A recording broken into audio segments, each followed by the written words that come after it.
Our story begins in a high school full of delinquents and criminals, where the strongest rule, and weaklings are treated like trash, much like our poor boy Roku, who later on will obviously find himself with a harem of waifus who simply can't resist his handsome good looks, but for now Roku is constantly ridiculed, beaten, and bullied by delinquents. On top of that, he only has two friends, one he calls the Colonel, and the other the Chief. But these nerdy names and outfits only make them equal targets for constant bullying. Due to this, the boys spend most of their time hiding out in bathroom stalls, cursing out the bullies who torment them every day by ruining what was supposed to be their peaceful high school life.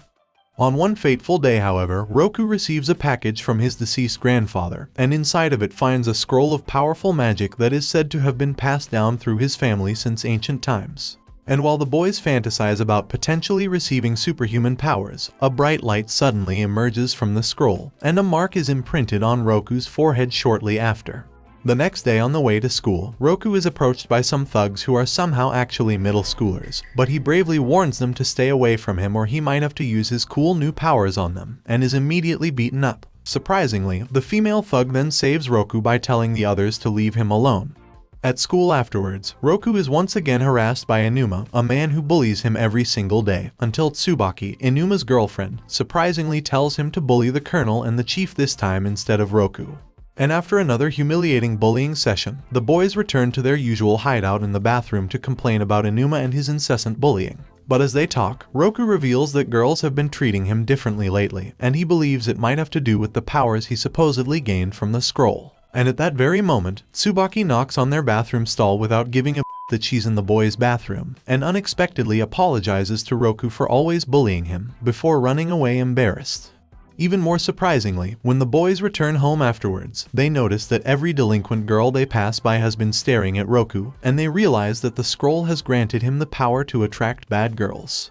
Suddenly, Inuma arrives out of nowhere and threatens to beat Roku up for trying to steal his girlfriend from him, but Roku has no idea what he's talking about. And when Inuma then reveals that Tsubaki even put him as the wallpaper on her phone, a panicked Roku decides to just run away, but accidentally collides with a blonde-haired delinquent girl, who had just finished beating up an entire gang of thugs by herself moments ago. And she places her blood-soaked hands in Roku's as she's fallen in love with him at first sight.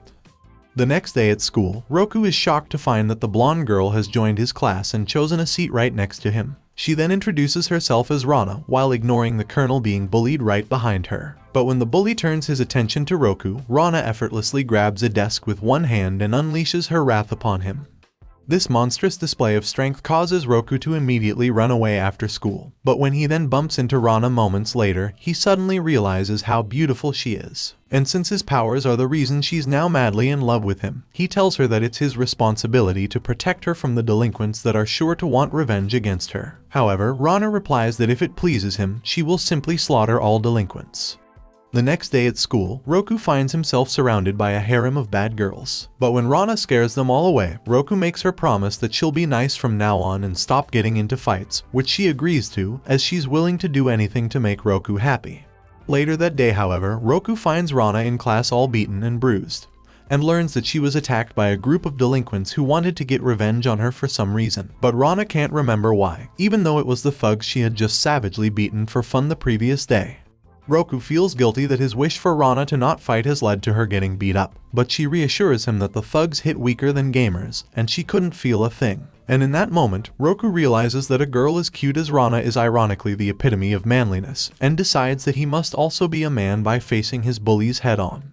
So after changing into his gym clothes, he decides to challenge Inuma to a fight, but he probably should have brought a change of underwear too, since he looks like he's about to soil himself. But despite his fears, Roku proves to be incredibly tenacious, as he refuses to back down even after eating a punch from Inuma. But this only infuriates his bully more as he unleashes a barrage of fists onto Roku, but none of them seem to be able to knock him down. Meanwhile, his friends cry out and lament their own weakness for being unable to help, as they are forced to witness the savage beating that Roku is taking. And although Roku's knees still refuse to buckle, he remembers Rana's face and whispers for her to save him. And in that moment, Rana arrives to end the fight in a single powerful punch. After the fight, Roku refuses to go to the hospital and insists that he's okay. But as he waddles back home, he feels pathetic for being so weak that he had to beg a girl to save him, and wishes he could become manlier. Meanwhile, Inuma wakes up in the hospital and is impressed by how much courage and manliness Roku displayed. The next day after school, Roku is shocked to find Inuma waiting for him, and even more shocked when he's invited out to eat ramen together while the colonel and the chief are hiding outside to keep an eye on their boy. Afterwards, Roku asks Inuma why he invited him out to ramen, but Inuma replies that he just felt like going out to eat with a friend, which of course shocks Roku. Inuma then also warns him that Onna-tachi, the school's top dog and most powerful and feared delinquent, wants to fight Roku. Despite being terrified by this news, Roku realizes that running away from your problems doesn't accomplish anything, and that real men must face their destiny no matter how much it scares them. Inspired by his impressive courage and motivating words, his friends decide to join him on this impossible mission, as they will gladly go to war against Onna-tachi with him, and even Inuma promises to have his back.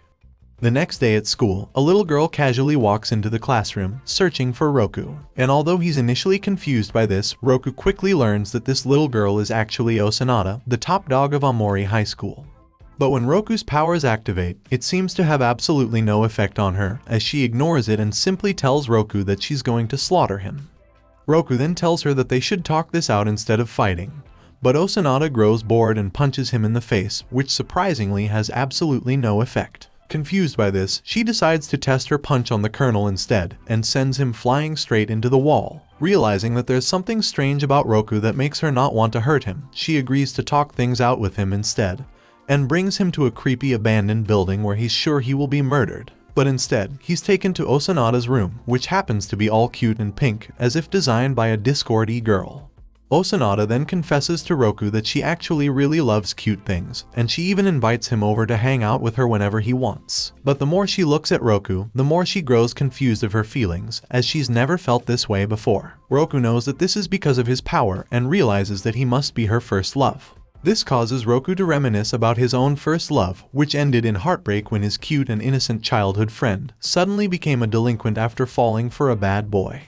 Wanting to spare Onna-tachi from the same heartbreak that only first loves can provide, Roku wants to find a way to undo the spell before it's too late. That's when he realizes that if his spell only works on bad girls, then by turning a bad girl into a good girl, the spell will stop working, just as it did with Tsubaki when she was initially obsessed with Roku, but went back to normal after she stopped bullying him. With this new strategy in mind, he convinces Onna-tachi to go back to school in hopes of turning her good, by creating a fun and peaceful school life. And since Onna-tachi had to repeat the same grade twice, she coincidentally finds herself in the same class as Roku. But while in class, she mostly just doodles, while threatening to kill anyone who tries to sneak a peek. Meanwhile, Roku begins putting his plan in motion by suggesting that the class grow plants and flowers together for their next class project. And although none of the delinquent students want to go along with his idea, when Onna-tachi stands up and yells at them, they all mysteriously change their minds. And once they start the activity, the class representative cannot believe her eyes, as she watches all these delinquents suddenly enjoying gardening and taking meticulous notes. And surprisingly, day after day, all the delinquents including Inuma have a great time observing the growth of the flowers, and even compare notes together to help each other improve. On the other hand, Kurokata, Onna-tachi's friend, tries to make her go back to her delinquent ways so they can join a powerful group known as the Onishima Gang. But she has no interest in that kind of stuff anymore, as she's only focused on finishing her report on the flowers' growth. Later that day after school, Onna-tachi arrives to check on the flowers, and finds that they've all been destroyed, which completely devastates her. This causes her to revert to her old ways, as she mercilessly beats the students responsible, unaware that this was secretly Kurokata's doing. Roku finds her moments later, but it's already too late. And since Onna-tachi has reverted back to being a bad girl, her feelings for him return even stronger, and she confesses her love to him, which breaks Roku's heart, as he was unable to prevent her from falling in love with him after all. Onna-tachi then tells Roku that it's too late for her to live a normal life, and heads off with Kurokata. The two then head to one of the Onishima Gang's meetings, but when the gang members are understandably confused as to why a little girl is there, Kurokata lets Onna-tachi run loose on the thugs, while he sits back and watches her unleash her monstrous strength. Meanwhile, Rana shows up to comfort Roku, who is still distraught by how a good girl like Onna-tachi could turn bad again so suddenly. But refusing to give up on her, he begs Rana to help him save Onna-tachi. Back at the warehouse, the Onishima Gang are ready to accept Kurokata and Onna-tachi as one of them, but Onna-tachi has second thoughts about joining. At that very moment, Roku arrives and begins reciting his report on the flower's growth starting with day 1, while Rana effortlessly stops any and all thugs that try to silence him. But when Rana has her hands full with other thugs, Kurokata manages to sneak past her and punches Roku. But despite receiving punch after punch, Roku stands his ground and never stops reciting his report, which he continues to do even after Osanada begs him to just run away. And at this point, even Kurokata is impressed by how Roku refuses to give up no matter how many times he's punched.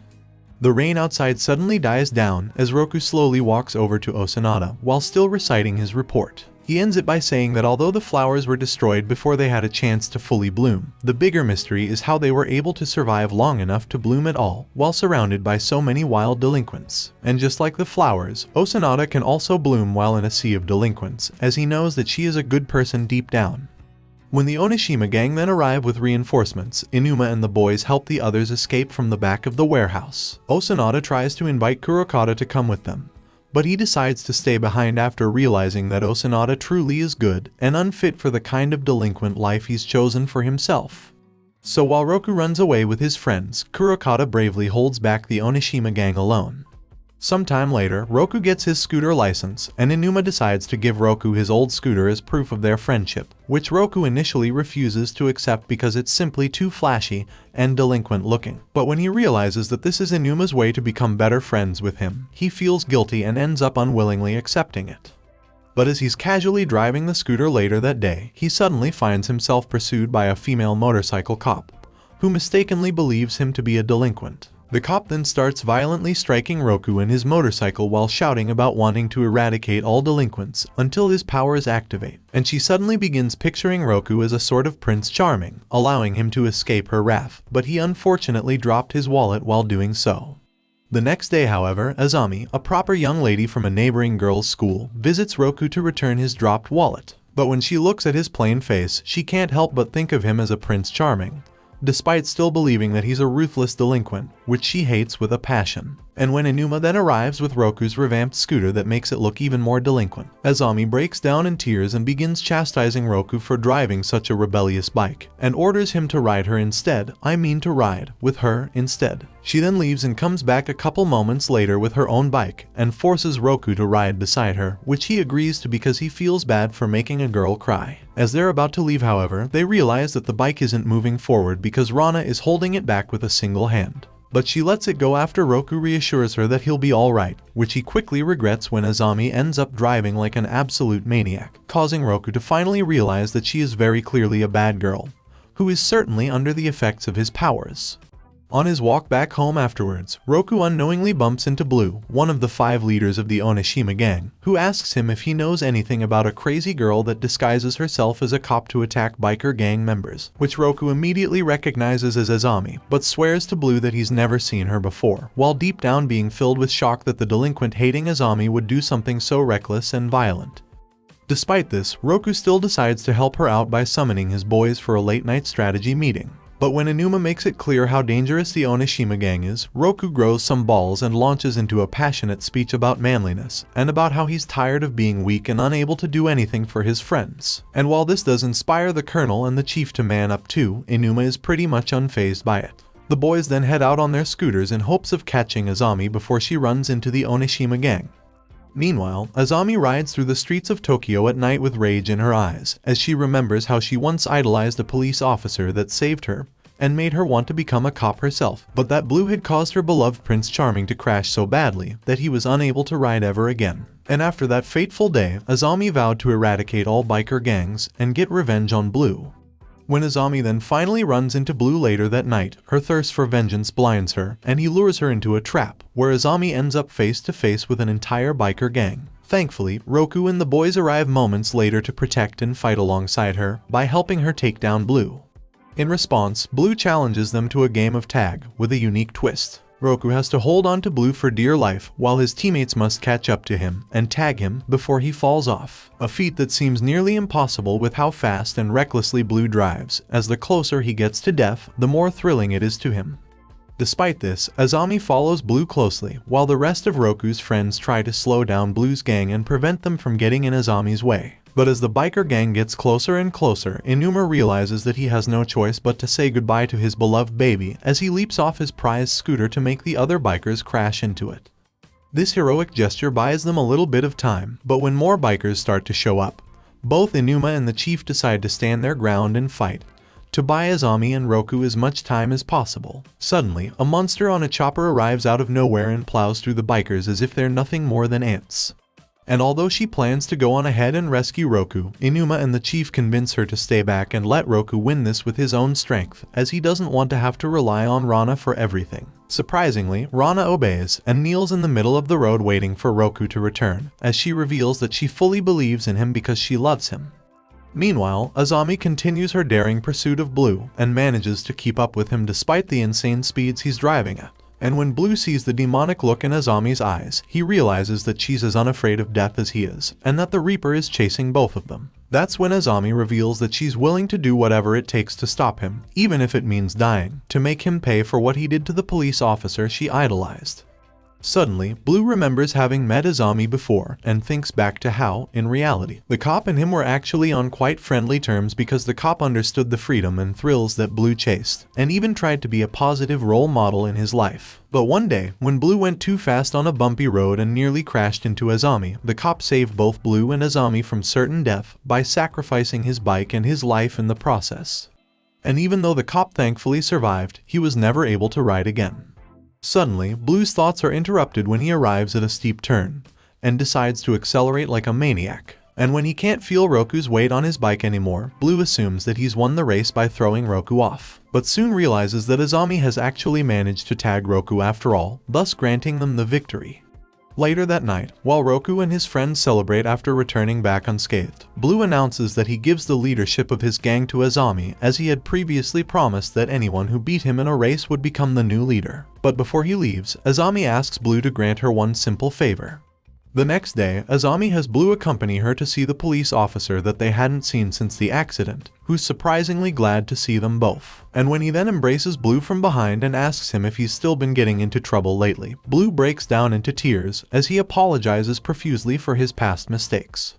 Sometime later, two random girls decide to visit Roku's school because they've heard a rumor of a bad boy Chad there that is so handsome that girls fall in love with him at first glance. But when Roku is suddenly swarmed by a harem of bad girls who all fight over the privilege to carry his bag, followed by the crazy Azami who proclaims herself his personal driver, and his even crazier monster waifu, the two random girls immediately run away in fear.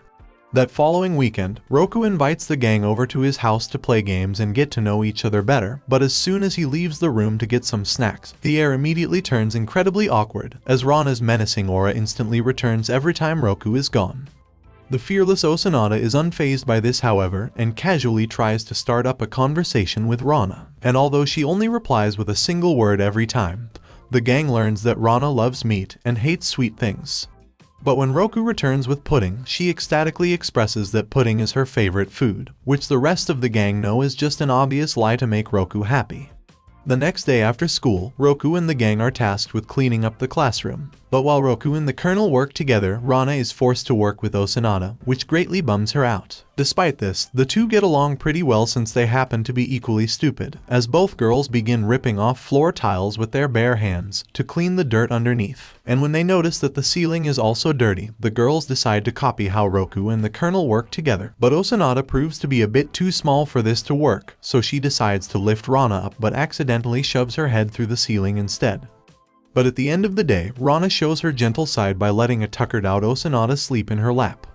Meanwhile, Roku's fame has grown among the school and gang members for his role in taking down multiple members of the Onishima gang, and Inuma warns him that the leaders of Onishima are definitely going to seek revenge. He warns in particular of Doji, the leader of Onishima, who used to be one of the lowest ranking members in the organization. But after it was destroyed overnight, he worked hard to rebuild the gang from the ground up, and quickly became the best leader the Onishima gang has ever had.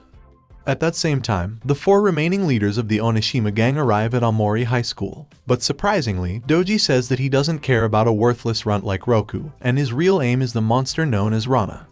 The next day, the Onishima gang members transfer to Aomori High School and become new students in Roku's class, which completely shocks Roku and his friends, who are certain that Doji is out for revenge. However, in a sudden unexpected twist, Doji claims that after seeing everything Roku has accomplished, the Onishima gang felt so much admiration for him that they decided to attend the same school, so they too can enjoy a peaceful school life. Roku has a hard time believing this at first, but when Onna-tachi shakes Doji's hand as a show of acceptance, Roku follows suit and does the same, while Doji's true objective, Rana, fills him with terror.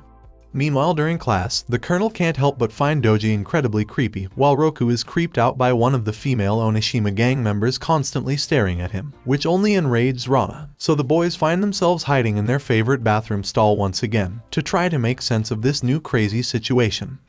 On their way out of the bathroom, however, the boys run into Reino, who's somehow struck by Roku's powers, leading the boys to believe that Roku's power now also affects bad boys, which causes him to run away in terror, until he's trapped with nowhere to go, and Reino confesses that she's secretly a girl who dresses as a boy, while her twin brother, Kazino, dresses as a girl, while secretly being a pretty violent dude.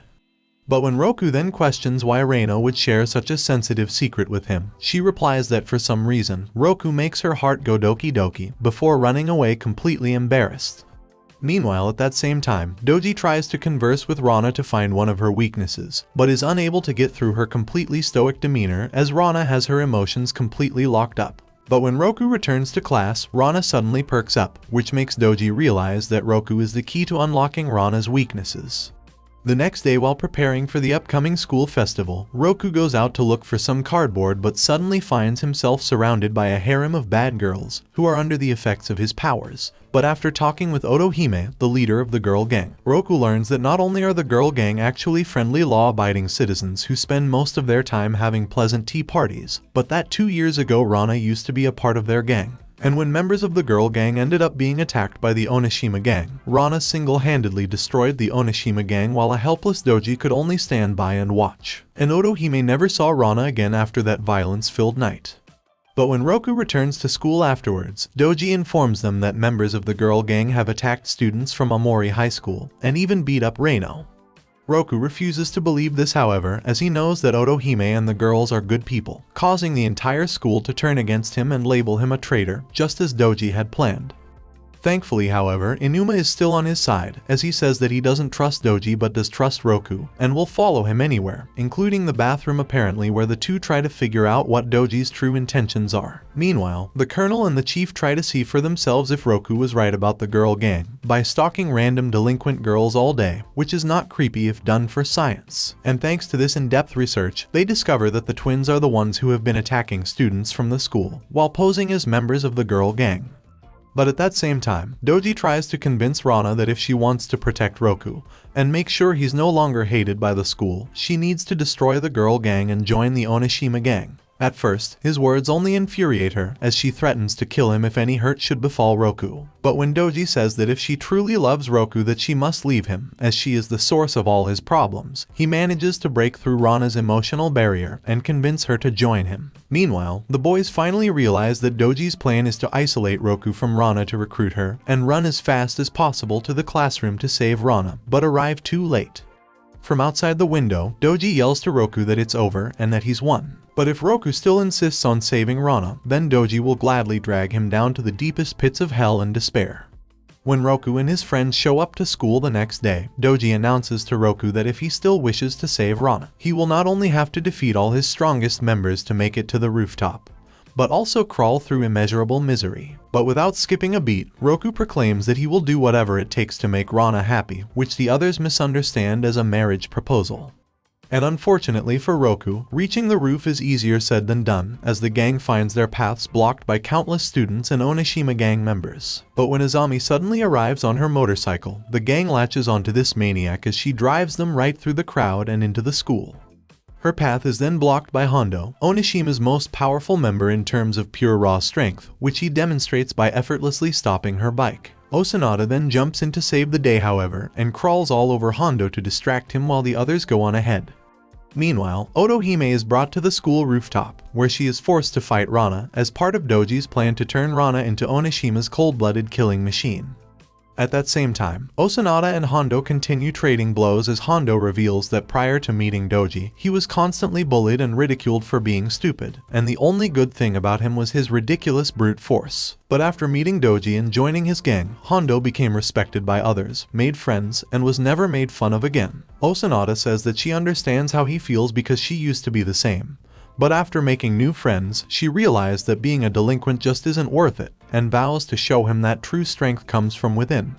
And when Hondo then grabs Osanada and throws her into the wall, she immediately sprints right back and hits him square in the face. But eventually Osanada decides to settle this with a true test of strength, as she allows Hondo to punch her in the stomach with his full strength. But when that's not even enough to break her balance, Osanada retaliates with a punch of her own, which immediately drops Hondo to the ground. And as he lays there defeated, Osanada pets his head and promises that there's more to life than strength, and more to Hondo than just a mere brute. Meanwhile, the boys are stopped by Akai, the Onishima gang's number 2 after Yashia and Doji, and although Inuma plans to take him on by himself, he quickly gets his butt handed to him. And to make matters worse, the colonel and the chief also get brutally beaten, with Akai even going as far as breaking one of the chief's fingers. He then reveals to Roku that Doji gave Akai strict orders not to hurt him, otherwise Rana would be upset. So instead, Akai plans to make Roku suffer by forcing him to watch as he beats his friends mercilessly and breaks all their fingers one by one, while reminding Roku that he chose this hell himself when he ignored Doji's warnings and still insisted on saving Rana despite being a weakling. And while Roku wallows in despair, Inuma remembers how he used to have a gang of his own, which he thought were his friends, but in the end they all betrayed him to join Akai's gang. But after meeting Roku and his friends, who always had his back no matter what despite being incredibly weak, Inuma realized that real friends do exist, and that they're worth fighting for. At that same time, the chief punches Akai in the face out of nowhere, as both he and the colonel reveal that despite being cowards, they have no intentions of backing down and giving up on their friend, no matter how many fingers get broken. Suddenly, Inuma gets back up and tells the boys to go on ahead while he handles Akai. But when the boys go on ahead, Inuma quickly finds himself punched relentlessly by a furious Akai, until he finally gets the opening he was waiting for and unleashes every remaining ounce of strength into one powerful final punch. And although Inuma manages to defeat Akai, the boys run into another problem, named Amano, who's actually Kazino and Reino's other twin brother, while Kazino appears behind them to block their exit. At that same time, Reino is tied up somewhere for having refused to go along with Doji's plans because she loved Roku too much to hurt him. And when Amano tells Roku how he beat Reino up for betraying him, Roku realizes that Reino is actually a good girl, but was forced into the gang because of Amano. In response, Roku yells at Amano for being a horrible brother for making his sister suffer like that, but he just takes it as a compliment and orders Kazino to deal with Roku, while he'll handle the colonel and the chief. Suddenly, Kazino grabs Roku and gives him a kiss on the cheek, which completely shocks everyone, including Amano. But in reality, Kazino is actually Reino, who after being freed with Kazino's help, disguised herself to help Roku. And after thanking him for always supporting her, she stays behind with the colonel and the chief to fight Amano, while Roku goes on ahead. On his way to the rooftop, however, Roku suddenly comes across a hallway full of defeated students, and is immediately pulled into a dark room by Yashia, the Onishima gang's strongest member after Doji, who reveals that she absolutely loves strong men like Roku, because she loves watching them break. And without wasting time, Yashia immediately begins whipping Roku in hopes of breaking him, then nurses him back to health because she can't control her love for him, then whips him all over again. But when Roku begins blindly swinging his arms like an idiot, he notices that Yashia suddenly backs away from him, and realizes that because Yashia only loves strong men, his powers must be making her perceive him as stronger than he really is. Using this to his advantage, Roku tries to intimidate Yashia into giving up. Suddenly, Yashia accidentally trips and nearly falls out the window, but is saved at the last second by Roku. Believing that Roku is so incredibly powerful that he decided to save his enemy, Yashia's love for Roku grows more and more, causing him to appear stronger and stronger until her love for him completely overwhelms her and she passes out. And with Yashia defeated, Roku finally makes his way to the rooftop, and arrives just in time to stop Rana from dealing the finishing blow to Otohime. However, when Roku asks Rana to stop fighting, she kneels before him, and refuses, as she realizes that Roku is too good of a person, while she is a violent killing machine that is rotten to the core, and that she is only happy when she is fighting. Because of this, Rana tells Roku that this is where they must part ways, as she is beyond saving. But as tears surprisingly fall down her face, Roku understands that because of his powers, the more bad Rana becomes, the stronger her love will grow for him, which will only cause her more pain in the long run. But deep down, he knows that Rana has some good in her, and he's desperate to help her see it. Rana disagrees, however, as she doesn't care for anything or anyone other than Roku, and hanging out with Roku's friends has not changed that. She then gets up and leaves with Doji. Determined to get Rana back at all costs, Roku stops Doji and demands that he fight him, and that if Roku wins, Rana stays with him. Doji agrees, after getting approval from Rana of course, and effortlessly avoids all of Roku's attacks, while throwing out powerful hits of his own. But just as all seemed lost, Roku's friends arrive in time to save him. When Roku then tells them to stand back and let him fight with his own strength, they tell him that they are his strength, just as he was their strength throughout their various fights, as he is their motivation to never give up. And with this, the gang joins in on the duel and begin trading blows with Doji, who proves to be far stronger than any of them had expected, as he easily takes them all on. But no matter how many times they get knocked down, they always get back up and keep fighting, which confuses and frightens Doji, as he doesn't understand where this courage and determination is coming from.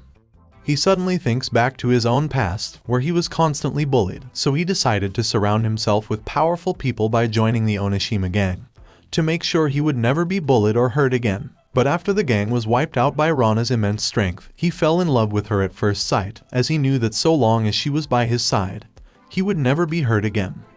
But as he watches Roku manage to rally the troops over and over again, no matter how many times they get knocked down, he begins to realize that Roku's true power is not only his immeasurable courage, but his ability to inspire courage in others. And as Doji grows frightened of Roku's true strength, Rana suddenly places herself between him and the others, tells Roku that she truly is rotten to the core, and that she does not care for anyone but him. She even admits that she doesn't remember the names of any of Roku's friends. But even though she disagrees that there's any good in her, she feels that by being with him she can become good, and promises to stay with him forever. Several days after the fight, Reino and Kazino started attending school as their real selves, and Doji started to rebuild the Onishima gang once again. But the day after the fight, the school festival went on as normal, with Roku and his class putting on a play. Unfortunately, Rana forgot all her lines, but surprisingly reveals that she remembers all her new friends, as she names them each one by one, and thanks them all for their help. Thanks so much for watching this anime recap, and a true sincere thank you to those who always support this channel and watch my videos. Thank you so much, and I hope to see you all again in the next one.